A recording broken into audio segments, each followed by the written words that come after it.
मदाचार्य पुरोगमैः सर्वैश्च पूर्वैराचार्यैः सत्कृतायास्तु मङ्गलम्।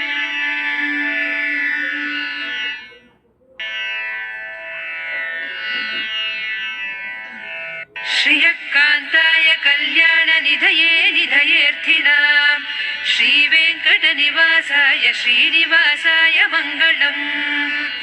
लक्ष्मी सविभ्रमालोकसुभ्रू विभ्रमचक्षुषे चक्षुषे सर्वलोकानां वेङ्कटेशाय मङ्गलम्।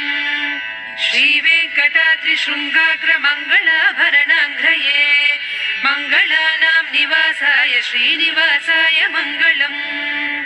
सर्वावयव सौन्दर्य सम्पदा सर्वचेतसा सदा सम्मोहनायास्तु वेङ्कटेशाय मङ्गलम्। नित्याय निरवध्याय सत्यानन्दचिदात्मने सर्वान्तरात्मने श्रीमद्वेङ्कटेशाय मङ्गलम्। स्वतः सर्वविदे सर्वशक्तये सर्वशेषिणे सुलभाय सुशीलाय वेङ्कटेशाय मङ्गलम्। परस्मै ब्रह्मणे पूर्णकामाय परमात्मने प्रयुञ्जे परतत्त्वाय वेङ्कटेशाय मङ्गलम्।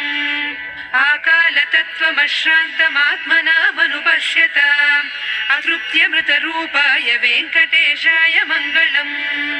रायस्वचरणौ पुंसां शरण्यत्वेन पाणिना कृपया दिशते श्रीमद्वेङ्कटेशाय मङ्गलम्। दयामृततरङ्ग